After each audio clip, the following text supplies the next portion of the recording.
You're listening to Mom and Doc Talk, where we talk all things healing pans and pandas with an emphasis on homeopathy.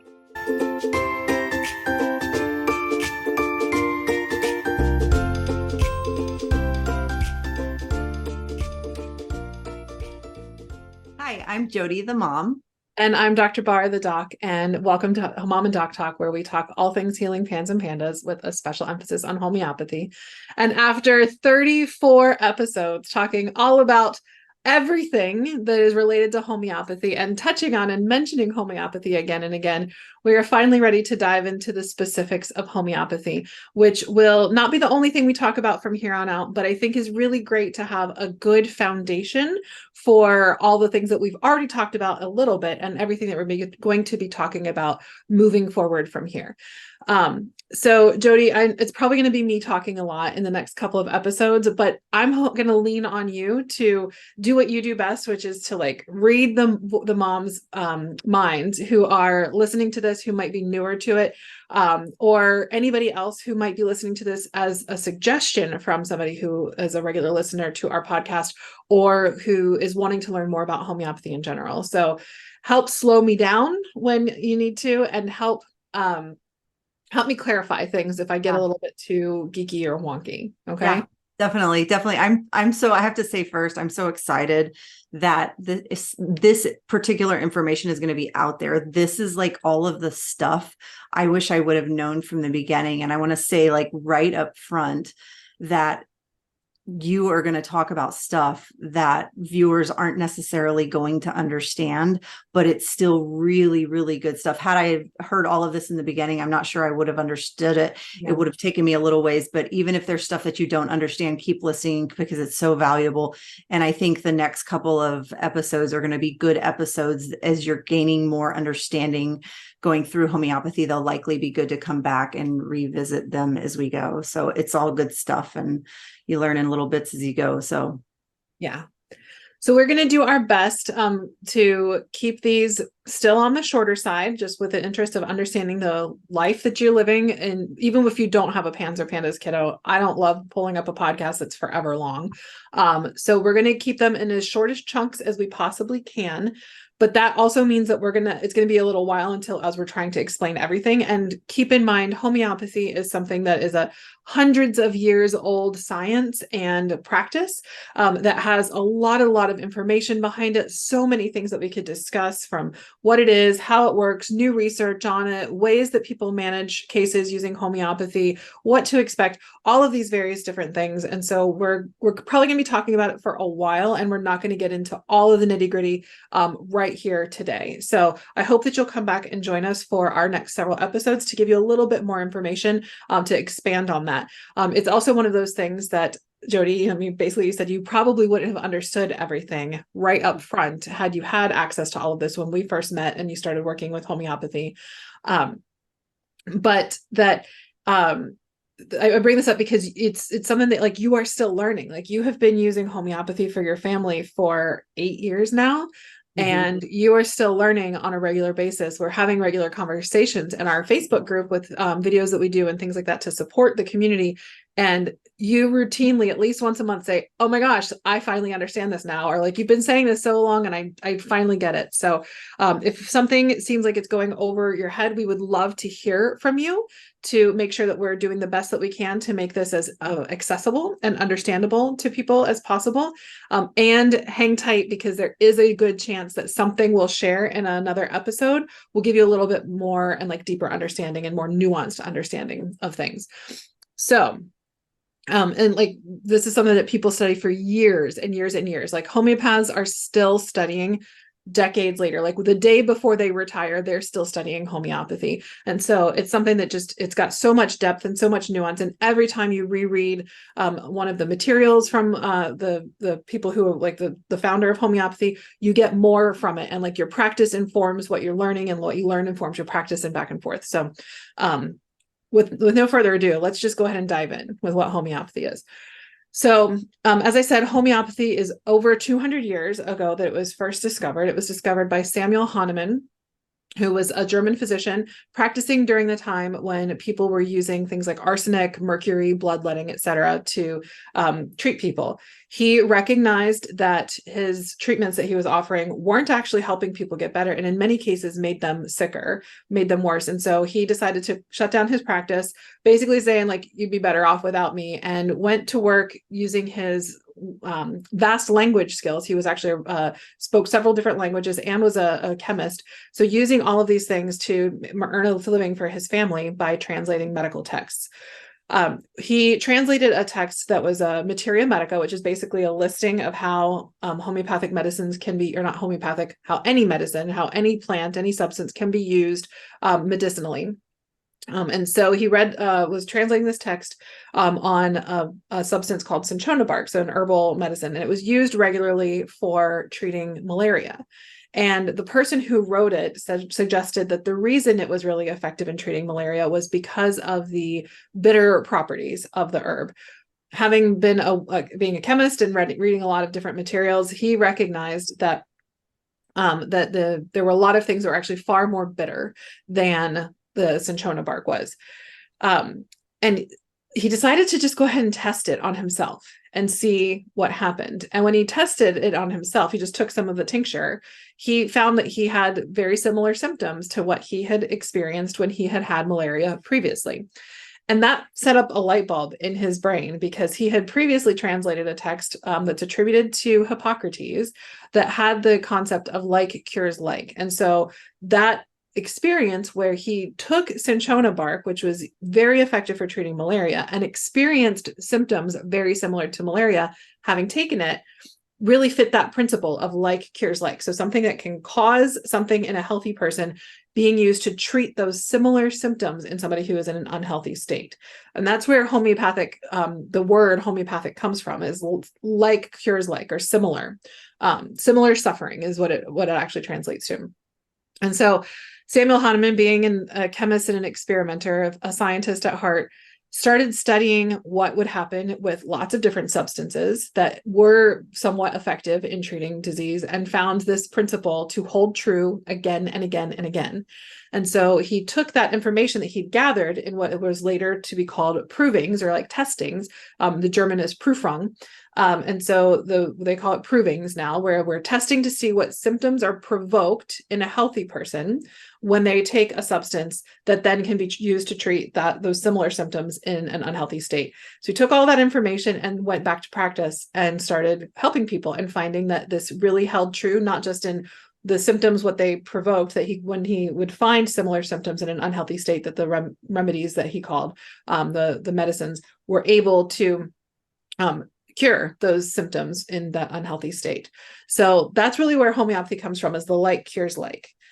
Are you following me right now, Jody? I'm following you. I would have loved to have been in his lab.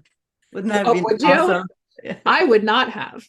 like just like, oh, let's try this, let's try that. And it all makes sense now that he's got it all figured out. I just think that that's amazing how his brain just went do and how it all worked out. Super cool.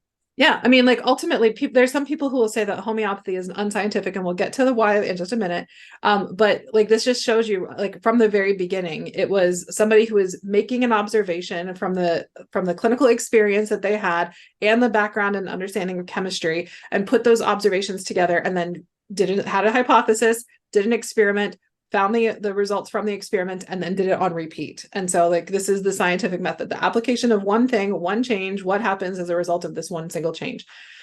So one of the things where the non-scientific, or people who have concerns with the scientific value behind homeopathy, is because homeopathy uses ultra dilute preparations of these substances. And this is something that, thankfully, we've got a lot more evidence and the technology that's made it so that we can really understand what is in homeopathic medicines. But before this is like all relatively new. It's within the last a little over a decade that this information has been available. And I don't know if you know this, Jody, but medical science is always at least 20 years behind research. Everything, at least 20 years behind.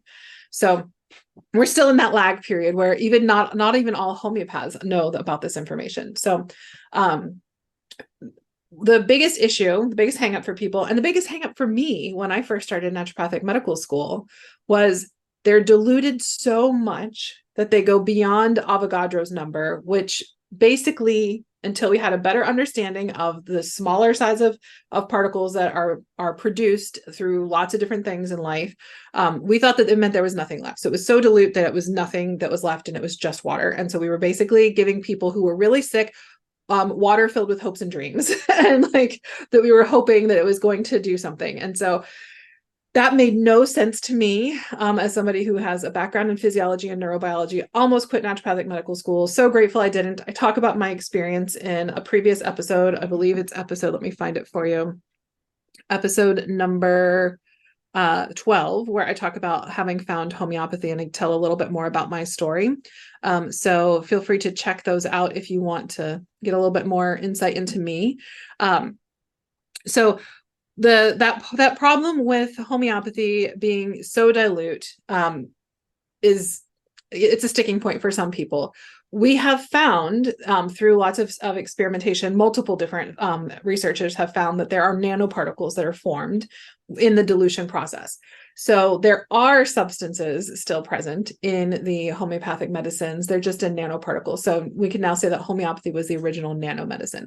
But I'm getting a little bit ahead of myself. I want to tell you a little bit about why we went to the dilute stuff in the first place. So when Samuel Hahnemann was studying these different medicines, he was using really toxic things, like belladonna that could kill people if you take too much of it. Mercury, we know, is not great for people. Arsenic. So he's using like toxic metals, poisonous plants, all these different things that could be really harmful to somebody. And he's testing them on healthy people so that we can see what symptoms they provoke. And so he wanted to, not harm the people, because, physicians' first thing is first do no harm, no matter what type of physician you are, first do no harm.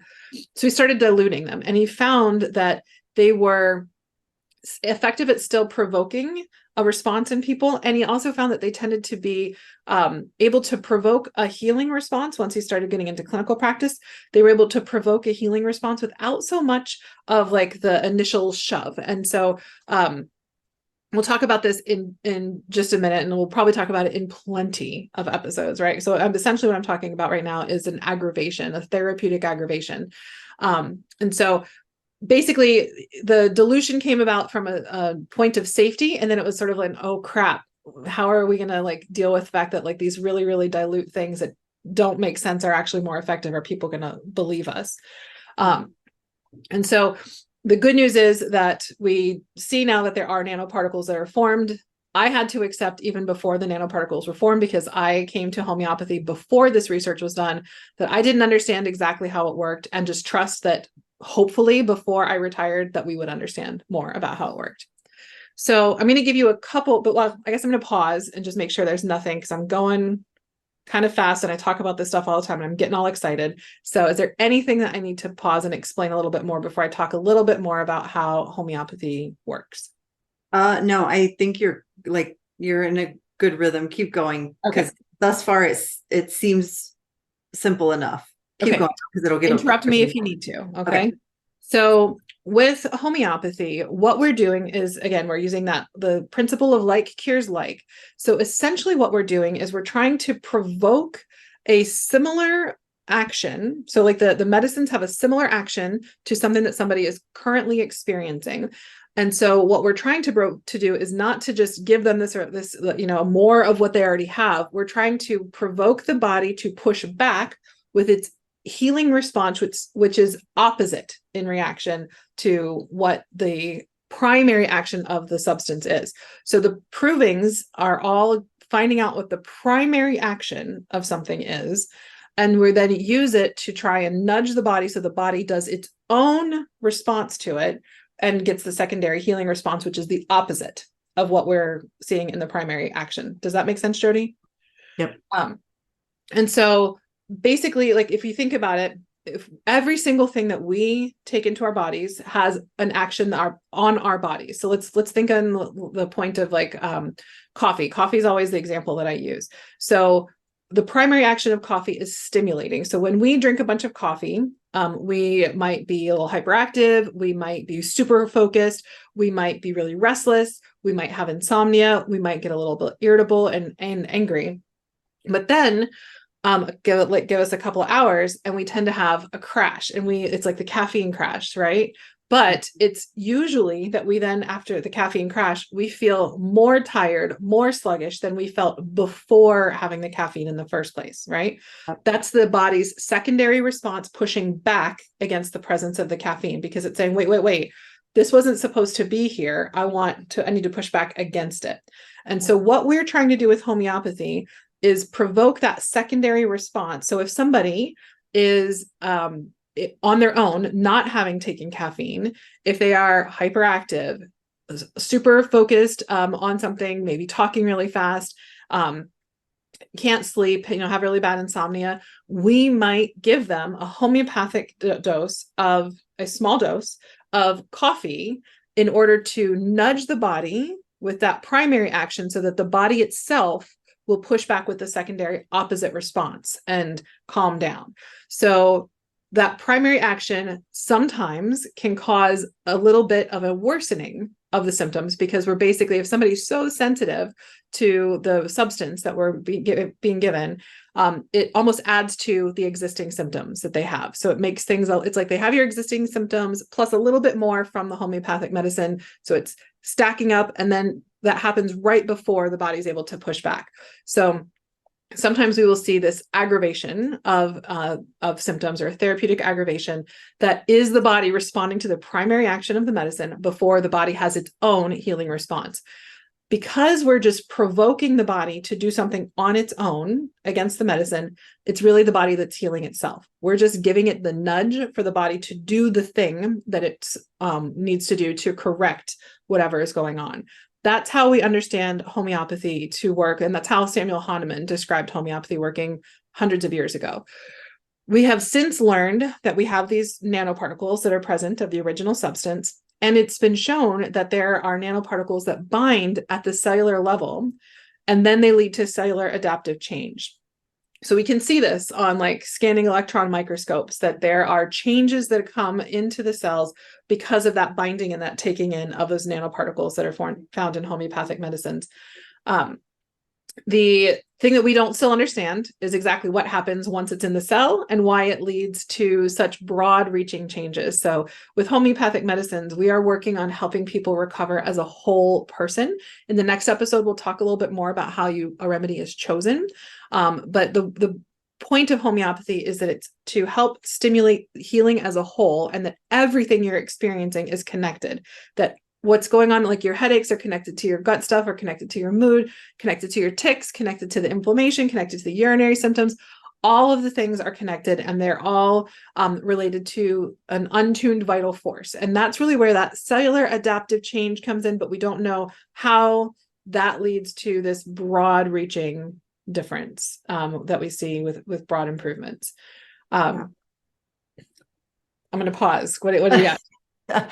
I just think the explanation, even still 8 years of experience, the explanation is still a little bit difficult for me. I think that so many of us moms, that like the only reason we understand this is because we've seen it. Like this is what you just explained. I understand it because I've seen Avery's body do it. Like I've seen us not do anything but change. Homeopathy was the only change we made. And I've seen her go through having a response. I've seen that aggravation.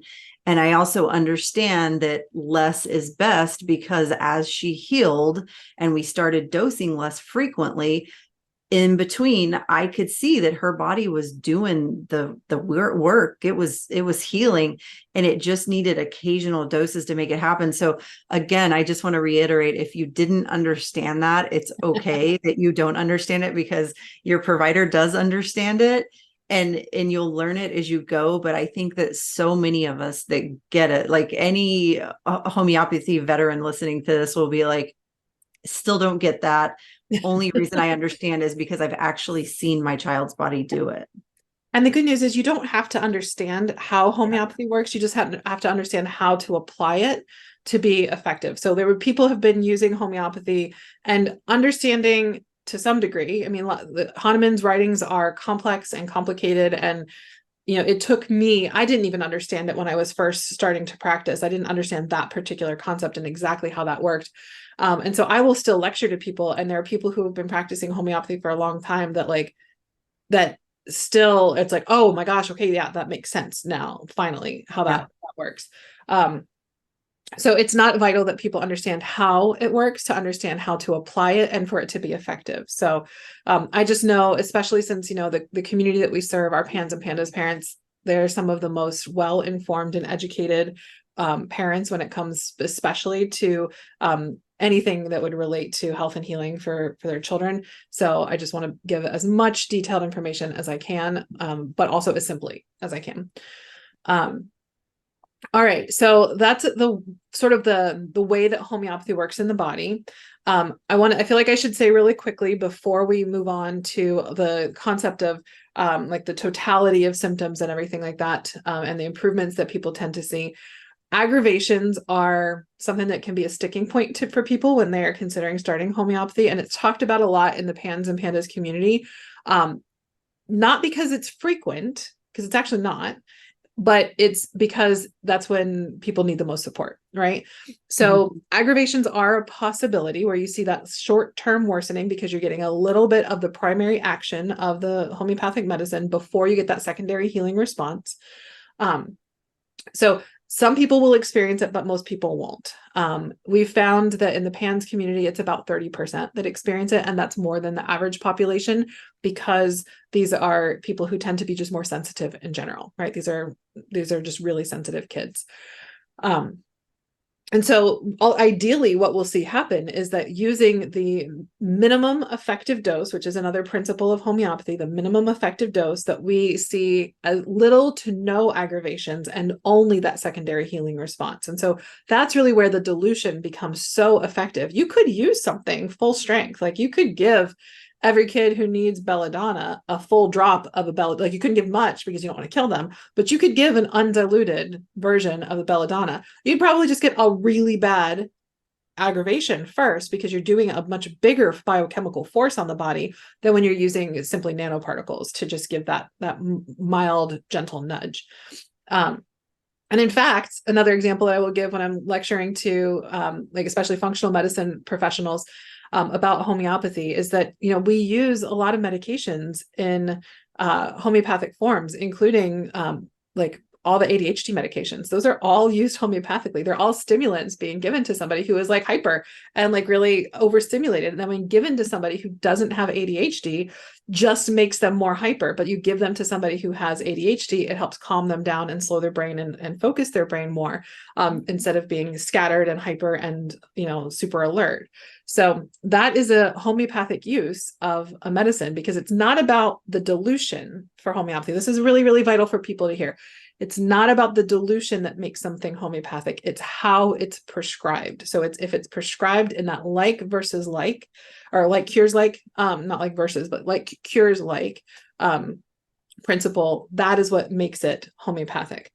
So it's not the same. So maybe that's what we should touch on next is like isopathy is not homeopathy. So giving a dilute form of a strep to a kid who has pandas is not homeopathy because strep can cause lots of different symptoms. It has to have been studied and shown that it's causing the symptoms that your child is experiencing or similar to the symptoms that your child is experiencing. So it's not using the same thing. It's not like when we use something like low dose immunotherapy or low dose antigen therapy. Those are also dilute and prepared in the similar way to homeopathic medicines. They're just not prescribed and that like cures like that similar. It's using the same instead of something similar. And it just doesn't seem to work and create that same healing response that we see with homeopathy. That said, for some people, it's very effective for helping with like allergies and things like that. So I'm not shooting it down or anything like that. It's a little bit different principle. So I'll make sure that that's really clear. Homeopathy also doesn't mean anything that's just natural. So all of the substances that we use in homeopathy are made from single substances found in nature, where you're going to use one medicine that has the best evidence for treating, for both causing and then clinically verifying that it's treating those specific symptoms. So we're using both sides, right? We're using what it causes in somebody and then what we've seen on repeat that it's clinically verified to cure. So they're made from those single substances found in nature. And and we use one at a time with classical homeopathy, which is what we're talking about. So not using like combination products. Those can be, those are homeopathic, and they're usually put into the formulation with the principles of homeopathy in mind. However, they don't tend to work in a curative way. They'll work in a palliative way. They can be fine when you're using them for something acute, like an acute cold or sore throat or something like that. But when we're talking about complex chronic illness like PANS, PANDAS, or and other things as well, long COVID, MCAS, any autoimmune condition, anything that's a complex chronic illness, homeopathy is likely to be helpful for. But we have to have the specific symptoms that the individual is experiencing in order to get to that healing response rather than just a palliative response. Yeah. I'm going to say something about classical homeopathy. To me, classical homeopathy is so important because coming from the mast cell disease world, I had to do everything very singular. And, I've talked to plenty of moms that were doing like combo homeopathic medicines or being prescribed multiple different remedies at a time. And they're like, well, something was working, but I don't know what was working. Yep. And so that singular, that singular one at a time is so, like, I feel like so important, and it actually simplifies things for us as moms. Mm-hmm. And then I also want to say that, it took me a really long time to get to the understanding of why when Avery got sick, I couldn't just throw in another homeopathic remedy. It's like, wait, we have something that can help this. But it really takes that broad understanding of the one single remedy and either switching to an acute that your provider recommends, or staying the course with the remedy and not throwing another remedy on top of it is so important, because we're addressing the root of everything that's going on, including why the immune system isn't fighting the whatever's going on off appropriately. So classical homeopathy, it can be super frustrating because it takes time. But man, putting the time in is like, the end result of that is so beautiful. And so like has kept me from having to go back to acute treatment, like illnesses and all of that stuff over and over again, because Avery's immune system is working so well now. Yeah.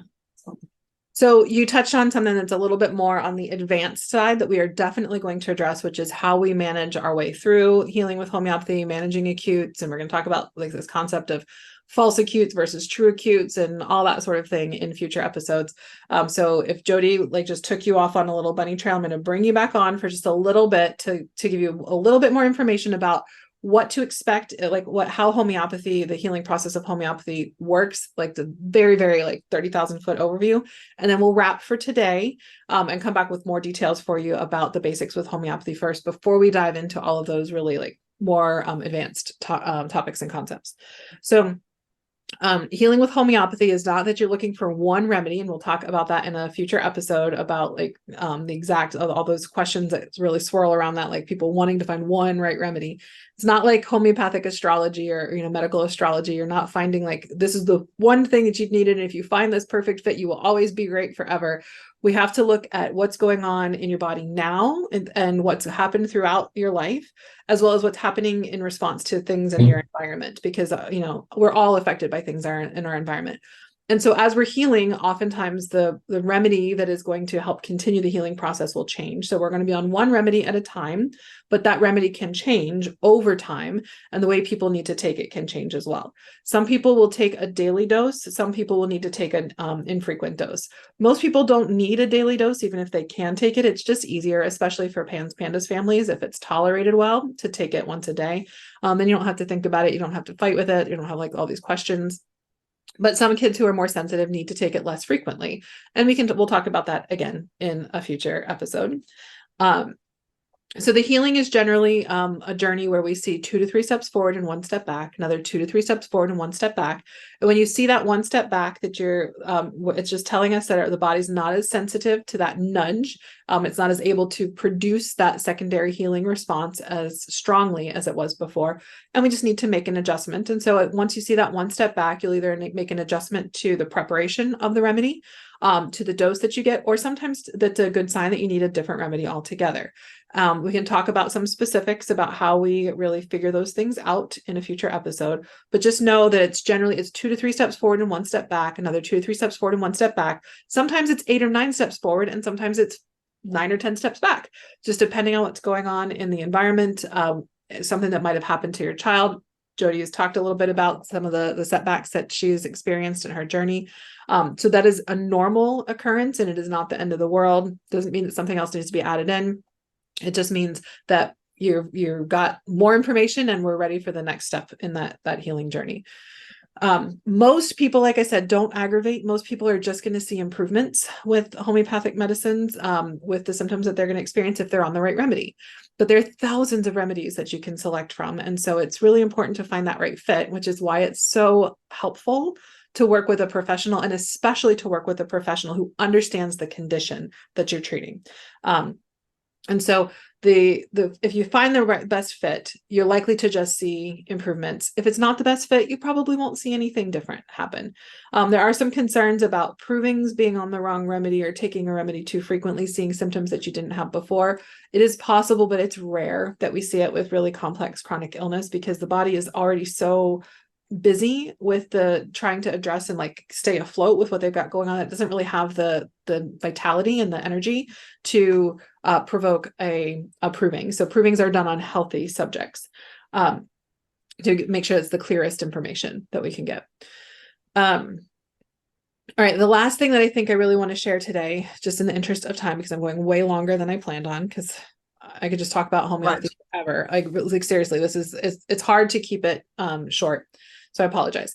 When you're talking about working with a classically trained homeopath, it is really helpful to work with somebody who understands everything that's going on in the complete picture, because we're selecting for symptoms that are similar to what you've experienced, and the most beneficial symptoms are the ones that are unique to you. So not just common. We need to cover and make sure that the medicine that's selected can treat all of the things that are common in the condition, but we more specifically need to treat the things that are unique to the individual who's experiencing it. Because, if we had 10 kids here in my office who all had PANS, they'd have 10 different pictures. Like some would be really like the more rage-filled kids. Some would be the kids who have more of the OCD. Some would be the more anxious kids. Some would be the more depressed kids. And even the kids who have rage would have different ways that they experience it.